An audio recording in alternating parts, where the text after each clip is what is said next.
Should you still be buying Mike Williams with the Los Angeles Chargers? All that and more in this episode of the Locked On Dynasty Football Podcast. You are Locked On Dynasty Football, part of the Locked On Podcast Network. Here are your hosts, Marcus Mosher and Kate Madjuk. Welcome back to the Locked On Dynasty Football Podcast, part of the Locked On Podcast Network, your team every day. We'd like to thank you for making us your first listen of the day. I am your host, Marcus Mosher. You can follow me on Twitter at Marcus_Mosher. Please follow my host, Kate Madjuk, on Twitter as well, or Threads, Blue Sky, wherever you're doing your social media now. Kate, today we are talking about the Los Angeles Chargers, one of the more sexy offenses kind of going into the season. But from a dynasty perspective, I don't know if there's all that much to debate here. So before you even get into the players, would you agree with that? This is like just one of the teams that seems pretty cut and dry. Yeah, I feel like I feel like a I don't know, a rebel of sorts, because I texted you this morning before the show and I was telling you, I was like, I feel like this is kind of a boring offense. Yeah. Just in terms of like there's not a whole ton of like question marks here. I think we know very much what the Chargers offense is. I think we know who the players are. Maybe the biggest like question mark here is Quentin Johnston, but we know the ceiling's quite high. There's not a whole lot to debate here, but I still think, obviously, with their propensity for scoring points and their strong offense, Kellen Moore is coming in. Obviously, this team is going to be very relevant for fantasy. So even if we don't get particularly spicy, there's still a lot of dynasty takeaways here. So let's start with Mike Williams. I think you and I both agree that he's a buy. Without looking, do you know where he's being drafted, or did you already look? Somewhere in the 40s. Yeah, wide receiver 42, which is absolutely bonkers. You see some of the names going ahead of him, like Keenan Allen, who's 31 years old, DeAndre Hopkins, Rashad Bateman. I mean, it's pretty. Even Elijah Moore is just like two spots behind him. But why are you encouraging our listeners to go out and buy Mike Williams right now? A part of that does come in consideration of what's going on with Keenan Allen. He's getting older, had some injuries last season. Mike Williams in games without Keenan Allen, really quite productive. You'd think when they were both on the same team, we'd see actually or both on the field at the same time, we'd see less production out of Mike Williams. No, we saw last year and the year prior, the ceiling for Mike Williams without Keenan Allen on the field is pretty darn high. He had 3 games over the last 2 seasons where he had 110 yards or more in the absence of Keenan Allen. That's 3 out of 6 games. Now, let me tell you, the floor I know is very low. Like that, I think, is what continues to force Mike Williams down draft boards, is the fact that the floor is quite low. 2 out of the 6 games that Mike Williams played without Keenan Allen, he had fewer than 20 receiving yards. Like that will kill you in a given week. But Marcus, I think the price tag for Mike Williams is finally accounting for some of that risk. Like we're looking at Mike Williams as your wide receiver 4 at that price. Yes. And I don't necessarily think that, Mike Williams, given the ceiling that he has, given the addition of Kellen Moore this offseason as offensive coordinator, like where's the downside? Because really any one of your standard wide receiver 4s can give you like killer, weeks that are going to kill your lineup. But I don't think there's any player in a similar range that has as much upside as Mike Williams.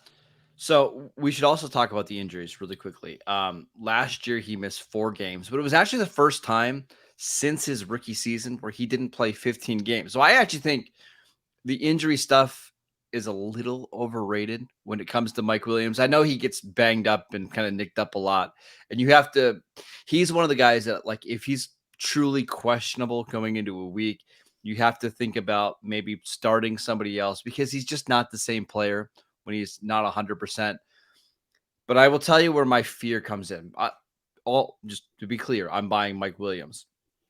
But my fear is with Kellen Moore and that kind of the boundary outside receiver is that he just doesn't give that player very many layup throws and passes to kind of get in rhythm. And I saw this with Michael Gallup. When you're that outside receiver, you're going to be getting a lot of YOLO balls and a lot of balls down the sideline where if you catch it, it's going to be a big play. It's going to give you lots of fantasy points, which is what we want. We want that big ADOT.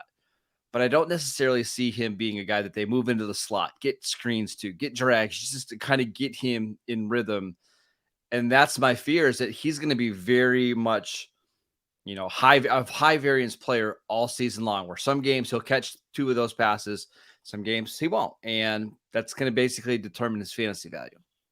Yeah. And, I think it also probably depend, like your evaluation of Mike Williams is definitely going to be dependent on your roster. If you have a trove of players that provide safety on a week-to-week basis, like really safe floor, you know what you're going to get out of these players, then Mike Williams is kind of the perfect complement to your roster.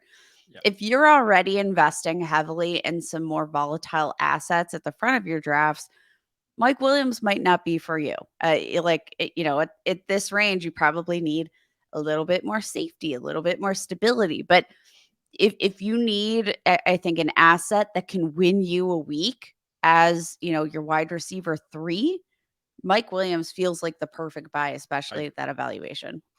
I agree. Now, I am curious to see how Kellen Moore uses Mike Williams. Does he try to move him around a little bit?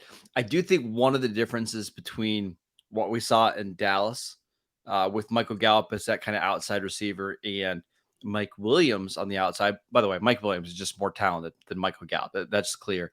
Is that Justin Herbert's just better at throwing the deep ball than Dak Prescott. So those downfield targets, I value them more with the Chargers than I do with the Cowboys. So I think it can work.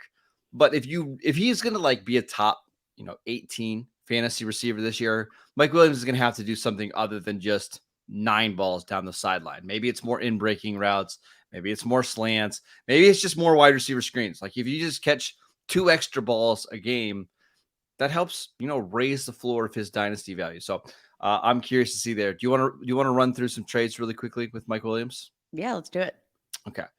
Mike Williams for Keenan Allen, straight up. Mike Williams. Yeah, I don't think that one's all that hard.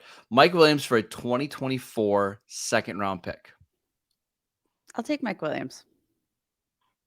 Yeah, I think so as well. That's just so much of an unknown. It's a dart throw. Like it is a literal dart throw. And at least I know with Mike Williams, some of those darts are going to hit week to week. Okay.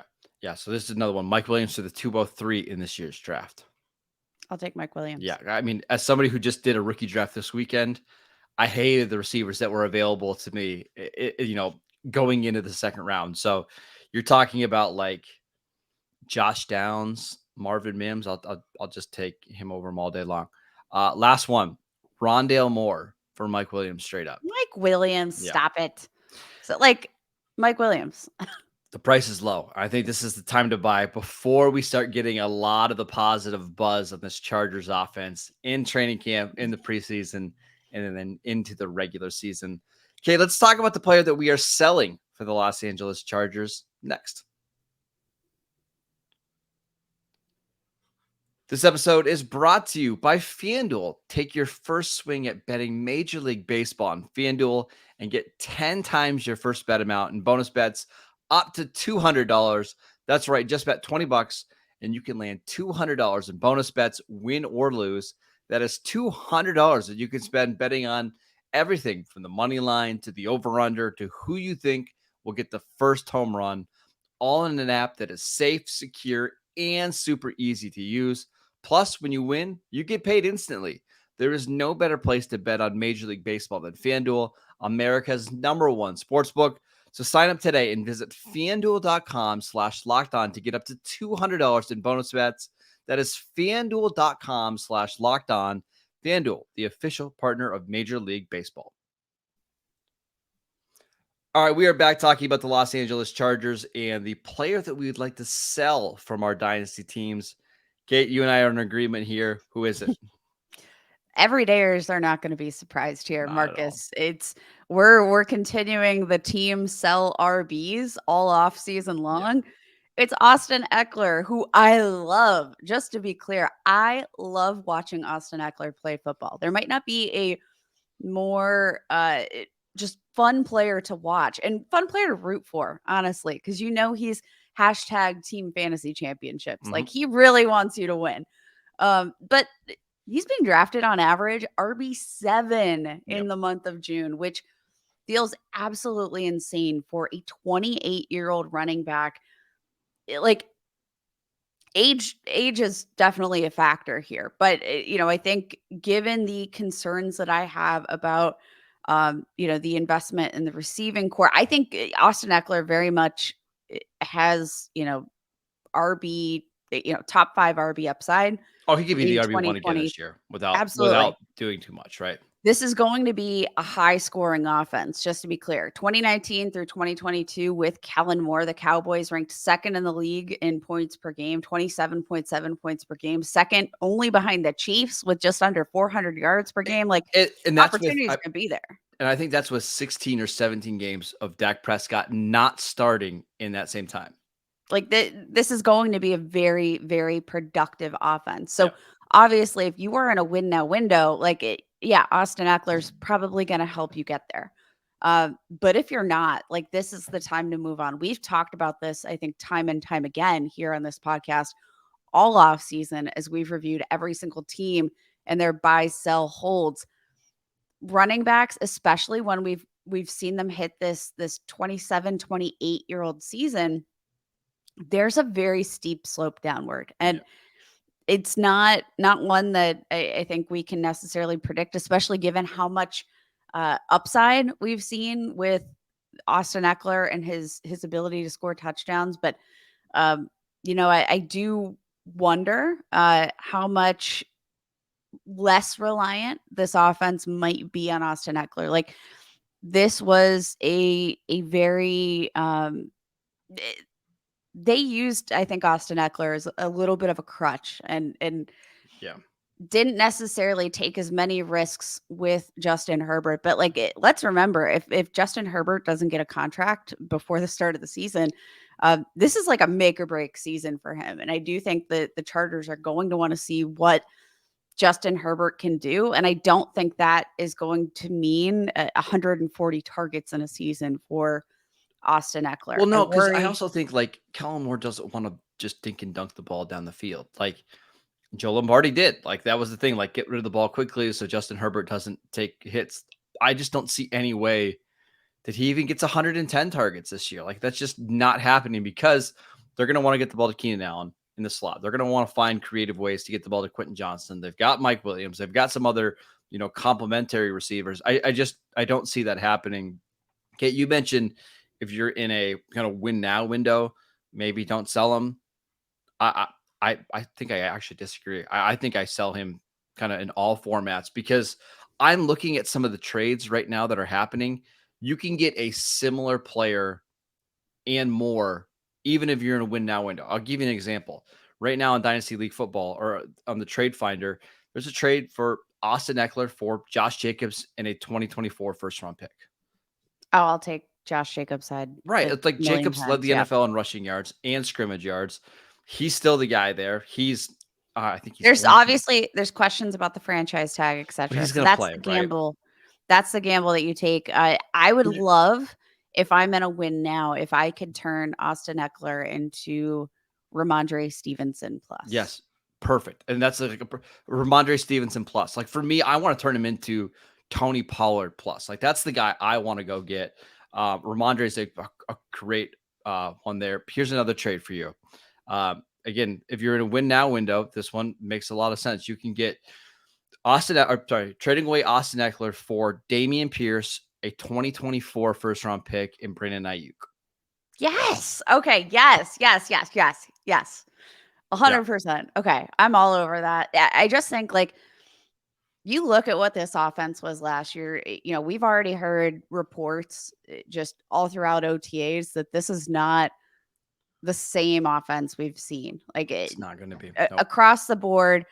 everybody's the theme has felt that there are plenty of deep shot attempts. And I mean, this is like, we can't ignore the fact that Justin Herbert averaged just 6.7 air yards per attempt in 2022. That is the third fewest in the NFL, led the NFL with 152 pass attempts behind the line of scrimmage.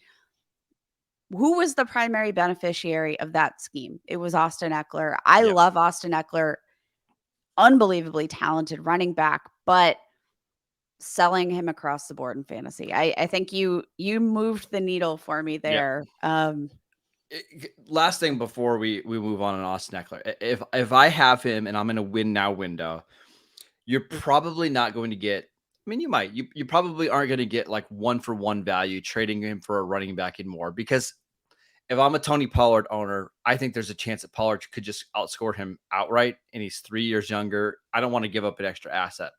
What you might be able to do that's more realistic is flip him for a player at a different position with similar value. And again, we're seeing this on Dynasty League football. Austin Ekeler for Amon-Ra St. Brown, straight up. Oh my God, Amon-Ra. Yeah.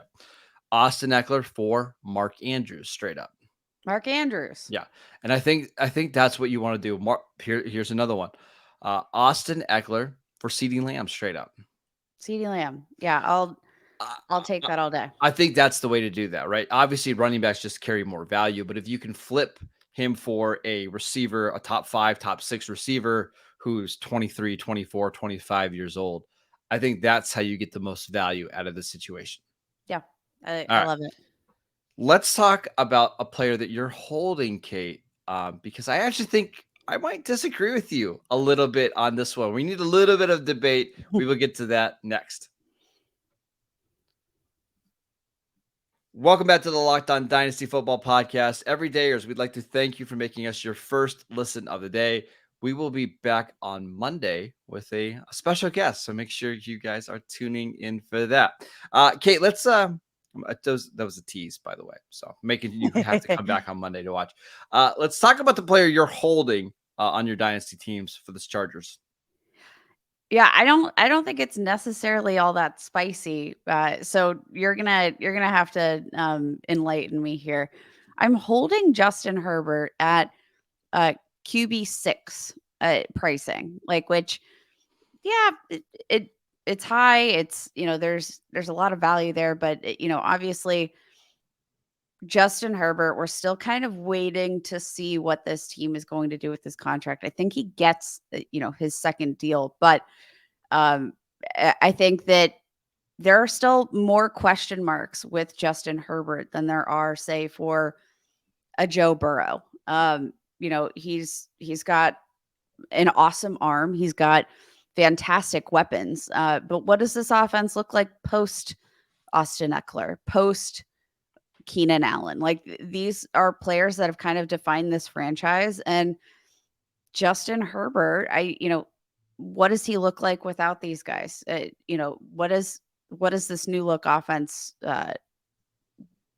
work like? I feel like QB6 just feels, just about right for his upside. I think obviously he's got, a very high ceiling with his arm if he can, if he decides to throw beyond the line of scrimmage. But I don't know. I'm not sold on, him being beyond QB6. I don't know. I'm buying, and I'm all in buying. I have him ranked as my QB3 right now, just behind Patrick Mahomes and Josh Allen. And if you get me on the right day, I might even put him ahead of Josh Allen, because you are nuts. Here, obviously, he doesn't have the rushing upside of a Josh Allen. I know that. That's the issue. Last year, he did not have a lot of rushing production, but I think it's very explainable. He played with busted up ribs for most of the season, and he couldn't move. We saw him in week 2. He was struggling to even throw the ball. I think he's going from arguably the worst offensive coordinator in the league, Joe Lombardi, to a top 5 offensive coordinator in Kellen Moore. We saw him as a rookie have 37 touchdowns. In 2021, we saw him have 41 touchdowns, and then last year regressed because of all the injury stuff. Now you're getting, and you mentioned all the stats, one of the most dynamic play callers, an offense that I think is going to light up scoreboards. They added Quentin Johnston. They added more speed in this offense. Plus, you have the added benefit of playing on the West Coast, and you're going to be playing in a dome most of the year, so you don't have to worry about the weather. I think he is going to get a monster contract from the Chargers, something upwards of $50 million a year for the next 5 or 6 years. And I'm all in. I think he is an absolute superstar. And I think 40 touchdowns is going to be kind of his floor moving forward. I think that's all fair. I think I don't have a ton of backsplash or backsplash backlash. Here's my thoughts. Kate. Backsplash. Oh my God. We saw for Dak Prescott in 2021, missed a game, but played in 16 games. He scored over 40 touchdowns, right? In 2019, this would be Kellen Moore's first year as an offensive coordinator. Dak Prescott threw for almost 5,000 yards and scored, I'm looking at it right now, and scored 33 touchdowns. I love Dak. He's not even in the same stratosphere in terms of talent as Justin Herbert. I think that 2019 and 2021 season that you got from Dak are the absolute floor.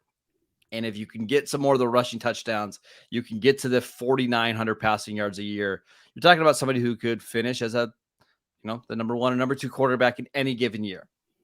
I mean, that's definitely sort of a kicker for me. We did see back in 2020, Justin Herbert, produced a little bit more on the ground, 234 rushing yards, 5 rushing touchdowns, which you're going to take that all day. We definitely have seen more of that consistency in terms of the rushing production from Dak, especially in the touchdown department.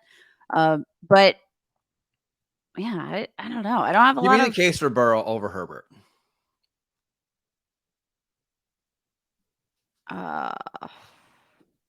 Better. I like the offense. I like the receivers better. I agree, but there's just I think no rushing. you There's have no rushing upside. And I think they want to be more balanced than what the Chargers want to be. That's fair. I think it's fair, and I don't have a. I don't even feel like I have a great reason for hesitancy against Justin Herbert. It's which is why he's a hold for me at QB6. Like, it's not like, you're still talking about. I think there's 7 elite quarterbacks right now: Patrick Mahomes, Josh Allen, Jalen Hurts, Joe Burrow, Lamar Jackson, Justin Herbert, Trevor Lawrence, and I feel like there's a drop, right? Justin Fields obviously gets mentioned in that because of his rushing ability, but I don't know about his staying power. Like, if he can't get better as a passer, he's just not going to be a franchise guy. I think it's those 7. And then you can kind of order them however you want after Patrick Mahomes and Josh Allen. I just like Herbert. I like the offense. And I think I can buy low on him now, because I think at this time next year, everybody's going to realize how good of an offensive coordinator Kellen Moore is and just how absurdly talented Justin Herbert is. I think that's fair. Again, he's all right. So you're tilting a little bit more on the buy side than the sell side of this hold, right? Yeah. Okay. I'm not saying you need to move on from Justin Herbert. I'm just not.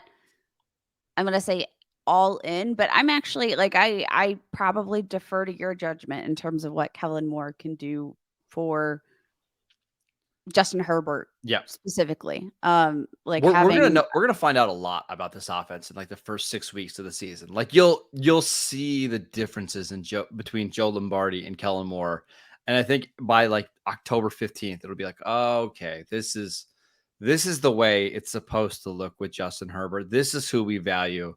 I'm excited to see it. I can't wait.